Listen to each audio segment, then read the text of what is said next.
Hello and welcome to this episode of Inspiring Entrepreneurs. I'm your host, Katie Woods, Ecosystem Development Executive here at Strathclyde Inspire. Today, we will be exploring the critical issue of female entrepreneurship in Scotland. Despite women making up over half the population, only 1 in 5 entrepreneurs are female. And startups founded by women receive just 2% of overall investment capital. Today, we're going to be discussing these challenges and necessary steps to create a more inclusive environment, including the significance of the Pathways Pledge, an initiative designed to help level the playing fields for female entrepreneurs. I'm delighted to be joined by our 4 guests today. First up, Anna Stewart, tech entrepreneur, investment partner at EOS and co-author of the Pathways Report. Elizabeth Pirrie, CEO of AccelerateHER. Genna Masterton, founder of Kinoro and Inspire Accelerator entrepreneur. And Nasreen Hasan, doctoral researcher at the Hunter Centre for Entrepreneurship and Strathclyde Inspire supporter. So thank you so much for joining us today and welcome. Just to kickstart us, could you first please briefly introduce yourself and a bit about your current roles? So Nasreen, we'll start with you first. I'm a PhD student in my second year in Hunter Centre for Entrepreneurship in Strathclyde Business School, and I'm also leading a Women Entrepreneurship Reading Group, as well as a supporter of Venus BioHub. Brilliant, thank you. Genna? I'm Genna, founder of Kinoro. We're building a tech startup in the early years, and we're looking to bridge the gap, the knowledge gap and cascade learning between parents, practitioners, childcare providers, so that we can close the skill readiness gap. Fantastic, thank you. Elizabeth? Hi, I'm Elizabeth. I'm CEO of AccelerateHER and board member of Investing Women Angels, which is Scotland's oldest women-only angel group. At AccelerateHER, we're all about accelerating the growth, backing and visibility of female founders. And my role is I've got the best job in the world because I get to interact with amazing founders like Genna all the time through the boot camps, workshops, accelerators, mentoring, etc. that we do. Amazing, thank you. And Anna? Hi, I'm Anna and I am a tech entrepreneur in one life. In another life, I am an investment partner at early stage seed investment firm EOS. And more recently, I've become very active in the space on female entrepreneurship and working with these amazing people, having co-authored the Pathways Report. And that's culminated in an organisation called Pathways Forward, which is all about driving forward the recommendations set out in that report. Fantastic. Well, thank you so much, honestly, all for being here. I am so excited for this podcast. I think it's going to be a great episode. So let's just get stuck in. As part of Scotland's leading entrepreneurial campus, Strathclyde Inspire has a key role to play in developing a pipeline of entrepreneurial talent. Acknowledging the benefits that come from diversity, Inspire has joined the latest cohort of the Pathways Pledge signatories. So Anna, as the co-author of the Scottish Government's Pathway Report, for those unfamiliar, could you explain a bit about what the Pathways Pledge is and the underlying challenges currently facing female entrepreneurs today that inspired its creation? Good question. And I mean, starting off, I'm assuming people know what the Pathways Report is. It was a report commissioned by Scottish Government, by Kate Forbes, and it resulted in a report being published last year, focusing on all the challenges now for women in entrepreneurship. So that report set out 31 recommendations, and they're wide-reaching, everything from education, childcare, unconscious bias, all the challenges that exist. So when that report was launched, it was incredible how many people and organisations were engaged in the conversation. So what came from that was really that appetite from those organisations and the ecosystem to try and help and work together and collaborate to make change. So the Pathways Pledge was born out of that, and it's in a way it's an opportunity for organisations to be more visible, to be open-minded to what can and can't be done, and not to try and close that off as an opportunity to make commitments to driving the conversation forward and change policies within the organisations. So the pledge is really a group of organisations that are actively committing to tangible steps that can be published and shared with other organisations and the ecosystem, so that women and founders and at any part of their entrepreneurial journey, even through school education and university, to be able to see that things are happening and that everybody wants women to succeed in business. Brilliant. It's that like accountability piece, isn't it? By everyone signing up to it and it being publicised, it will hopefully hold organisations accountable and maintain momentum as well, I would say. And collectively, not forgetting, this is a big challenge. It's a really complex, multifaceted challenge. There's no one specific, and the report spells that out. What happens is when you're on your own as an isolated organisation, you'll try to do something, but almost to the extent where the intent is there, but the feeling that it's having an impact isn't. So it's about that collective impact where everybody can share in that responsibility to take steps, and lots of small steps can have a really big impact. Absolutely. Thank you so much. And Elizabeth, leading on nicely, as one of the first signatories of the Pathways Pledge, what motivated AccelerateHER to firstly take this pioneering step, and how has it shaped AccelerateHER's approach to supporting female entrepreneurs? Well, Anna's a very difficult woman to say no to. But no, in all seriousness, AccelerateHER's been doing this sort of work for, over 10 years now. Jackie Waring founded AccelerateHER back in 2013, and we've been sort of working on both sides of the fence, supporting female founders and supporting more women to become investors. I always say Jackie was doing this before it was trendy. 20 years ago, she was advising the UK government and writing papers on it. But I think that's one of the things, is that we see a lot of papers being produced by governments on a lot of subjects, and then a year, 2 years later, you're like, where is it? What's happening with that now? And we're so on board with Pathways, so supportive of it. It made sense for us to join. I love the idea that the Pathways Pledge is ensuring that the action does get taken. So we're just delighted to be part of that, and ensuring that it's not just another report that gathers dust. As part of signing that pledge, we sort of had two top pledges, if you like, that we signed up to, which were to collaborate with more ecosystem builders and to refine our investor-ready education offering. I suppose you could argue we're doing that already. We have been doing that for a long time, but what this helped by signing the pledge was to really move that up our priority list. And we've already added to the list of partners that we're working with to ensure that founders get access to all the great programmes that are out there in the ecosystem. We see it as our job to help them feel like they belong, which is one of the root causes that was identified by the Pathways report. Next steps, well, we've got some big plans coming up, subject to getting the funding for it, but they're built around the results from a study that we did ourselves at the back end of last year, where founders told us what they needed. So these plans do include some new educational resources and some new partnership collaborations as well. So excited to put them into action. Brilliant. And so what would you see as the next big steps for AccelerateHER advancing those goals further from that stage on? For me, I think we've spent quite a lot of time quietly doing what we do, so we need to start talking about it more. And I'm making more of a point now of talking to people of if I look at something and think that's not going to work great for female founders, I'm now feeding that back to people. So it's been a bit of a shift in my mindset of just speaking up about it and making sure that other people are doing the right thing around this, other organisations, etc. So whether that's a big step, I don't know. I'm inclined to agree with Anna. Small steps can lead to big changes. Thank you so much, Elizabeth. And Genna, how do you think initiatives like the Pathways Pledge could impact your own journey, but also the journey of other early stage entrepreneurs as well? So I think as a female, you can't be what you can't see. So it's certainly about representation. And I see that as one of my values now, and one of the roles that I have to play in helping other females find their path to entrepreneurship. I know that the Pathways Pledge and report is about helping to normalise entrepreneurship for females. And I think that is another cultural mindset shift that needs to happen in society, that women can do this too. And I think having people like Elizabeth and Anna and Nasreen and all these other wonderful people, both men and women, helping that become a reality for females, it just feels like someone's got your back. And it's like that kind of nudge in the morning, keep going. And also, I guess, as a first-time founder, as an early-stage founder, there's you're an entrepreneur because you want to do things differently.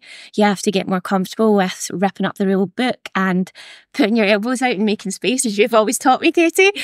But you need to have other people that do have a voice and do have a platform to call out the bad behaviour, to be an ally to you. So it's a confidence boost, if anything, and hopefully means that more women will choose this as a destination for their career. Thank you so much, Genna.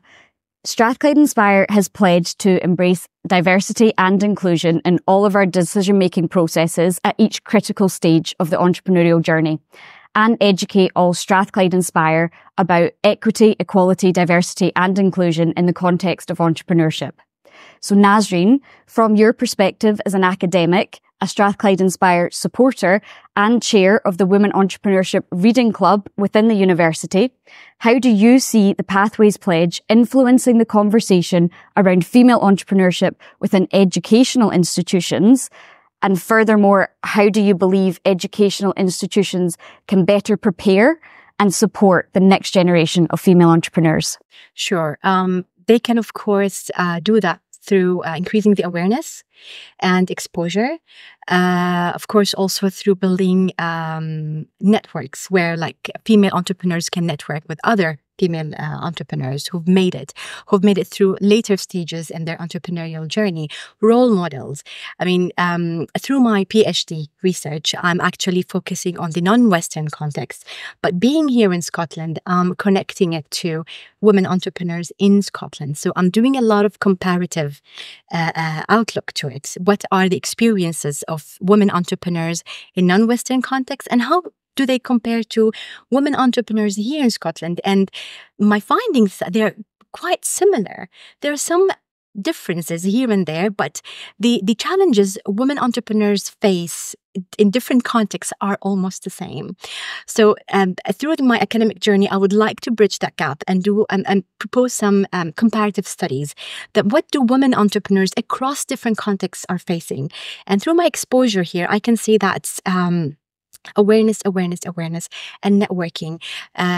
Female entrepreneurs are facing a lot of challenges in networking. So through the academic, through the pledge, they can influence how the curricula can actually include more building skills that female entrepreneurs might show that they lack on, or they are on the weaker part. For example, like negotiation skills, project management skills. Their lack of exposure to the policy changes, how to read a contract, how to negotiate a contract, the legislative aspects of entrepreneurship. So all these through the academic research and aligning it with the research that takes place with the entrepreneurs, we can see where the lacking gaps are, and through building a curriculum and training sessions that can actually fill these gaps and connecting them with role models, bringing more case studies, successful and failures. I mean, failures is another aspect, we can look at it as another phase of success. So by opening conversations between female entrepreneurs that are just starting up in the early stages through university, before university, and afterwards as they graduate, by filling up these gaps, I think the pledge can actually help the curriculum building. Absolutely, and have a big impact. And it's that kind of visibility piece as well. Like you say, awareness raising, getting that out there. Absolutely. And that leads us on nicely to our next question. Each of you have succeeded in industries and roles where women often face significant challenges. Would anyone be willing to share any specific barriers that you've encountered personally through your journey and how you managed to overcome them? Or a little bit more generally, what strategies or mindsets you've found crucial in helping you to sort of persist and thrive despite the obstacles? Anyone want to go first on that?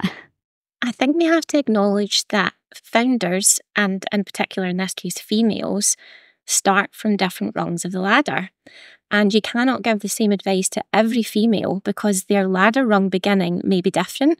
And that human, financial and social capital that you have to build to get a startup off the ground may be with you already because of your postcode or because of who your parents were or because of what school you went to. And for some people, they literally start from ground zero. So I think, I hear people say, like, don't go to all these networking events. Why are you travelling to Edinburgh? Why are you going to London? It's taken me 12 months just over to actually be in a position where doors are starting to open and people want me to be in the room. So I get that there comes to a stage in a founder's life where you get to a certain chapter and like you really have to focus. It's all about the tech or it's all about the raising investment. But people need to be able to show up, widen the funnel when they just have an idea because they might not know anyone. And as me, as a non-technical founder, it really has been ground zero beginnings. Yeah, absolutely. Thank you, Genna. I'm an accountant to trade. Please don't hold it against me. I always tell people I'm all right now, but that was a very male-dominated industry to cut my teeth in, as it were. And I had to act like a man to get ahead, and I just accepted that. And even when I became finance director of a group of care homes, I was treated differently from other directors who were all male, but I accepted that, partly because I felt like I didn't deserve to be there, partly because I had just started my family. So, I was dipping out to do nursery collections and things, so you feel like you're not giving it your all. Boy, was I giving it my all. But I just accepted that, and I thought that was the way it was. I'm also a child of the 70s, so feminism was actually quite a bad word and associated with hairy armpits and bra burning. And it wasn't until I met Jackie and heard her speak that it's an economic opportunity. Feminism isn't about hating men, it's about parity. And I guess for me, with age has come wisdom. So I'm more likely to call it out now. If I feel like I'm being treated differently, I'll say, well, would you have asked me that if I was a man? But that takes time to, it's like you were saying, 12 months to start getting doors opened. It takes time just to learn how to handle it. Yeah, I mean, really wise words from both Genna and Elizabeth there. I dare say I'm that wee bit older, another decade. Yeah. In the previous decade. But I think that there's so many challenges. I think when you're an entrepreneur and the journey I went through, you did just keep your head down. And actually, you wouldn't have known necessarily because there wasn't so much of a movement here for driving a change and for women in entrepreneurship. And so you didn't really know. It was a strange phenomenon where you would go in and you weren't immediately sure that was because you were a woman, apart from the very obvious ones that when I did my research for the report, I got the obvious questions when we were looking for investment down in London around, was I planning to have a baby? And, the factors you just know would not get asked of a man. But I think I want to emphasise that we're all trying to grow entrepreneurship as a whole, and there are so many different strands to that and different people coming from different stages in life and in their, socio-demographic profile, etc., that I really believe that the Pathways report is trying to drive entrepreneurship as a whole. But women being one of the key ones that are disadvantaged at the moment, I think that will help, that if all the recommendations are driven forward, then that will make a difference. But it's to help all entrepreneurs and to drive a revenue opportunity to Scotland's economy. So it's about making sure everybody's open-minded to that and trying not to look at, well, this is what happened to me, because I think we've got to be creative and innovative in the way we try to address it and actually be entrepreneurial, dare I say. Because I think that's going to drive change and a diverse way of thinking, which usually includes very different types of people in the room. So rather than dwelling on, as I say, on the past in terms of what barriers did I see, I think some of those barriers are still there and we can see that in the statistics. So the idea is, how do we shake that up and look at things differently? And I think the Pathways report hopefully gives people a platform to say, yeah, these all joined up will actually have a bigger impact. So one recommendation in isolation will not shift the dial. So there's a collective element there, and a bit like historically going through that, going forward, I think we need to look at solutions and action and try and be, proactively addressing them in a way that makes a difference today rather than get too focused on the past. Yeah, that's a brilliant answer. Thank you so much. I like that, focusing on the future. And that makes me excited for the future as well, that we've got all these amazing people just around the table alone today. We're all driving forward for the same thing. And there's so many more people out there doing the same. And that just, look forward to what the next, like, however many years look for entrepreneurship and just like Scotland as a whole, as a landscape. Nasreen, did you have anything to add? Yes, one of the milestones I can say that I am approaching towards, because I'm still in my second year, is that I'm leveraging on my experience as an entrepreneur back home in Bahrain. I have exited my business just to do my research, and I am reflecting on my own experience as a female entrepreneur, that all the programs that were offered by the ecosystem over there was to enable us to overcome the financial difficulties or how to build a business plan or marketing plan. But what about the social difficulties and challenges we're facing? No one is actually was pinpointing on that. The pressure, the social pressure on female entrepreneurs is totally different than male entrepreneurs. I mean, like, I'm not unifying, but relatively we can to a certain extent say that, okay, we can generalize somehow. There is a lot of family and caretaking responsibilities taken upon women and not men. Men, I mean, they are looked at to a great extent in the Middle East, is that they are the main breadwinners. So they are given the full space to go and stay for long hours at your business and do all what it takes. Whereas the woman, besides her ambition, besides wanting to take her entrepreneurial endeavor to further steps, but again, she is bounded to certain social responsibilities. Now, how can we further enable women? I mean, and even here in Scotland, when I was talking to many female entrepreneurs, relatively, they were facing the same challenges to a great extent. So we do share the same social challenges. But what is the ecosystem doing to further enable women, to further provide them with program support, supporting programs and initiatives to help them grow, whereas still balance between their other responsibilities? And how can we do that without having proper statistics in place? So that's what I'm planning to do in my research, to provide statistics for policymaking, to have some grounded numbers that we can build programs and bring forward some initiative to support women, female entrepreneurs, to be able to balance between what's expected from them socially and how they can further have a further social impact on the society through their entrepreneurship. So it's not just the financial growth to the economy, but also the social impact, progress, and the overall welfare of the economy. Female entrepreneurs can contribute there. That's where they come as well, not just the economic contribution. Absolutely. Well, thank you so much. That's brilliant. Elizabeth, what advice would you give to female entrepreneurs who are just starting out, especially those who may feel discouraged by barriers identified in research? We've already kind of discussed that around like not belonging, that part of it. So yeah, what advice would you give to anyone that's just starting out that early stage? Oh, you've just given me a step up onto my soapbox there.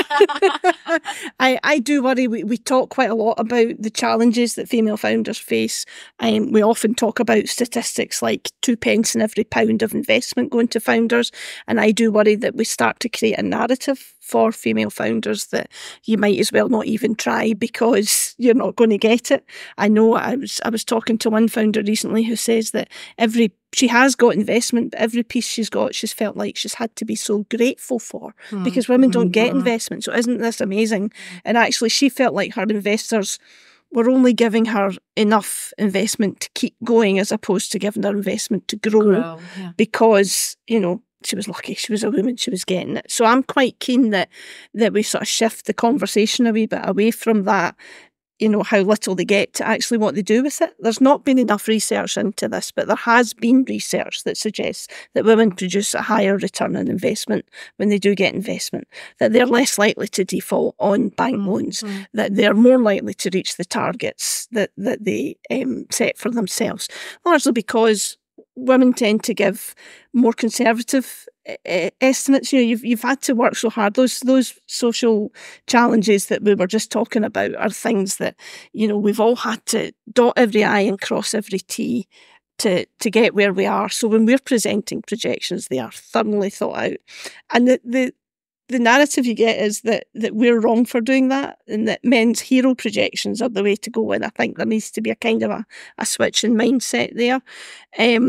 Advice for any female founder starting out. ditch the imposter syndrome. There's a concept known as the Dunning-Kruger effect, that imposter syndrome only comes when you know what you don't know. So the more you know about something, the more you become aware of the vastness of the knowledge around that. And that's where imposter syndrome comes from. So when you come across people who don't, think they know it all, they actually probably know very, very little at all. So True. I'm not naming any names. I'm just I believe that in the Dunning-Kruger effect, that's called they sit on Mount Stupid. That's what its definition. We haven't done enough research. Interesting what you're saying. Like, as you say, I'm reflecting on the interviews I had with entrepreneurs. Exactly what you're saying. Yeah. They have experienced. Yeah. So I've sort of tried to turn that in my mind, that actually if I'm feeling a bit of imposter syndrome, it's a good thing. And so I try to feed that on. So my that would be sort of one piece of advice, and find your tribe. As Genna was talking about earlier, it's so important to have that group of people around you, whether it's ecosystem builders, as we're calling ourselves these days, or whether it's other like-minded female founders or male founders who are allies, to just help you feel like you belong, because you do belong. Thank you. Fantastic. That makes me feel very warm inside, I have to say. And you didn't go too much on your soapbox. I think every point was very valid. I was very conscious that we've only got about 45 minutes, so keeping it succinct. Watch out for episode 2. Nasreen, what do you think the ideal future would look like for female entrepreneurship? And are there any other recommendations you believe that could help us all collectively achieve that vision? I think the gender gap will slowly but steadily close up. Mm-hmm. So when female entrepreneurs, they go and pitch for investors, the stereotype will start to diminish a little bit. More success stories is going to break that, especially in the tech or like the men-dominated industries. Women are actually getting there. So I think that's the future, where the gender gap is slightly closing, even for financial access, for funding. The gender gap is going to close, steadily, but through success stories, this is going to be closed. And also the stereotyping of women not making it, not knowing their figures. They're always being asked about the validity of their figures, rather than when a male business pitcher, they go in front of a panel and they ask for funding. They're asked about their growth strategies, rather than validating their numbers. So this stereotyping is going to be eliminated, or like it's going to be narrowed down.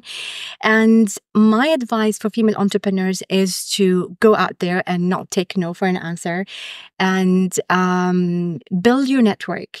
Try to ask for mentorship, advice, and ask left and right, and even travel to Edinburgh or wherever it takes. Don't take no for an answer. And if you felt like in your heart that this is the right way to go for it, because you are the owner of the business. No one's in your shoes. So if you felt like this is going to do well for your business, just go and explore and see the possibilities out there, and seek advice. If it worked for you, fine. If it didn't, there's nothing to lose, but keep asking. Don't stay in that far corner in the room in any event. Go out there, ask, network, and socialize, and try to get as much advice, insight as possible. Build the network, because you never know, you might need it in future to seek for some resources. Where should I go to get this help? How can I do this? Can you further verify my plan for me? It's all about the supports. Even emotionally, it's not just, doesn't have to be only about the budget or the contract or legal advice. Even emotionally, if you're like feeling down, feeling lonely, the support network will uplift you, because you can see that you're not the only one there. So support network and mentorship is very important. I would advise every female entrepreneur, every entrepreneur to seek that. Absolutely. That's brilliant. Did you want to come in there with anything? I absolutely think, in terms of like what can be done at government level, initiatives, like the Pathways Pledge, and then more UK-wide, like Invest in Women Task Force. But like Scotland is a different nation. Like, we're remote, we have islands. And I know that there's so many initiatives that have come out. It's like, how do we mobilise these people and allow them to stay in these communities and access, so by doing things with the virtual aspect as well, or you go on your road shows and you go to these places. And for me, and from a founder perspective, it is about showing up. it is about finding others who are similar stages of the journey, or just a little bit ahead of you, or a year ahead of you, or have already achieved the end goal. And I know that like one of my mentors speaks about that emotional support, the tactical support you need, the strategic support that you need. And you have to go and find the right initiatives and the right support organisations that fit the mould for what you're building. And don't give up until you find that, because once you find the right spaces, you do find your path. And then imposter syndrome, you just start batting it off and you swing for the bleachers, and all of a sudden some of the aspirations I have, it's like, whoa, like 10 versions ago, Genna would not believe what you just wrote down or what you just said, but I'm here now. This is me, and there's no going back. Amazing. Thank you so much. I'm feeling very inspired, I have to say, and I'm excited. I've got so much energy. Anna, what can listeners, whether they're policymakers, business leaders, or aspiring entrepreneurs, do to contribute to creating a fairer landscape for female entrepreneurs?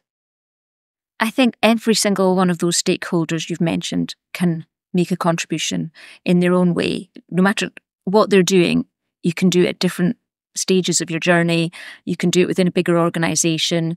I think that I'd encourage organisations that are looking to influence policy and genuinely want to see progress and want to look forward. Then Pathways Pledge is an excellent opportunity to work together, because for me, collaboration is the only way forward. Stuff cannot be done in isolation. So I encourage organisations to do that, or, creating their own pledge in their own way, but being open to collaboration. I think the great Ken Robinson, who's an educationalist, but said collaboration is the stuff of growth. And I think it really will drive change, but we really need to think like that and be open-minded to it.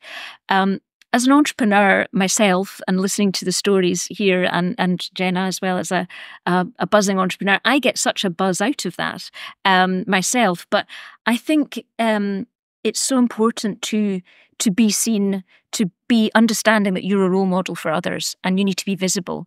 And so that things like the summit that we have going on later this week, which I think most of you are joining, the Female Founders Growth Summit, is all about connections, helping women at different stages of their journey to open up pathways to how to get investment or how to grow organically, but to meet people.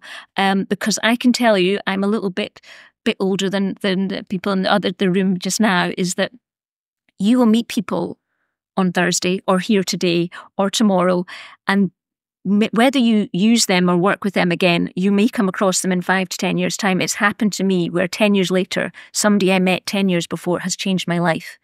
So you must believe that it's important, that you need to be seen and you need to be out there as an entrepreneur. And it's the most wonderful thing to be. It's a fantastic career path.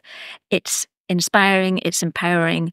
It's just the best job to have. And I think, on a positive note, it's a great, rewarding thing to do. And we need to make sure people know there's a lot of tough bits to it, but it's actually one of the best things to get to do. It really is. What I've really enjoyed from this conversation is that's not the first time today, because Elizabeth also mentioned it, that it is the best job in the world. And it is such an exciting landscape and place to work in. I know I've certainly found that even in my short career in entrepreneurship, and look forward to the future with all of that. So we are getting to wrap up stage. So I would like to hear your kind of closing remarks, if there's anything else you'd really like to kind of mention, and also just one key takeaway that the listeners can take from this podcast, if you were to just give them one. I am going to unleash my inner Beyonce and say, another great role model, and say that under Anna's stewardship and the Pathways Pledge, Scotland and all of its supporters need to get information. Information, it's a song, Beyonce song. Because if the umbrella is wide enough, if the net is wide enough, we can all make a far greater impact together. We cannot be the sum of our parts. So I would also say, as a final remark to anyone listening, that you belong. And if you have an innovation or an idea, you can show up before you have customers, before you have revenue. You are welcome. And don't let anybody make you feel that you have to have achieved X, Y, Z to be allowed in a room. Yeah. I second that, and go for it. Seek advice, and even if you just have an idea, go out there, speak it out to whatever audience it is. You will find your way. People will support you. Do not let the imposter syndrome stop you. It's hard to follow on from that. I'm a little bit disappointed that Genna didn't dance while she was doing that. But I think I would go with the old cliche, just do it. You know, what's the worst that can happen? If you've got an idea, then try and make it happen. And I give you permission. We all round this table give you permission to come along, join us, join our tribe and make it happen. This is more fantastic input and insight from the founder perspective, from those that are not founders that can make a difference. I just think, look at the opportunity. The opportunity, as the Rose Review highlighted, is 250 billion in the UK economy, billions to the Scottish economy. This is a huge opportunity for Scotland to drive our well-being and our economy into action. And we are not tapping into a huge part of the population. And I don't just mean women, but that's a very large part of it. And I think to be open-minded to the fact that this could be transformational. And Scotland is a nation where there is the opportunity to do that. We have the right environment to actually leverage all the right parts together. So I do a call to action here and encourage everyone to try and do their bit, because it's a huge opportunity for everyone, to the benefit of all. What a brilliant note to end on. So thank you so much again for joining us here today. I really am buzzing with enthusiasm, and it's just been an absolute privilege to chat to you. So thank you. Thank you. Thank you. And that's it for this episode of Inspiring Entrepreneurs. Thank you for joining us. Don't forget to hit that subscribe or follow button on whichever platform you're listening on. And if you have a rating or review, please feel free to pop that in the comments, as this can help new listeners find us. Thank you.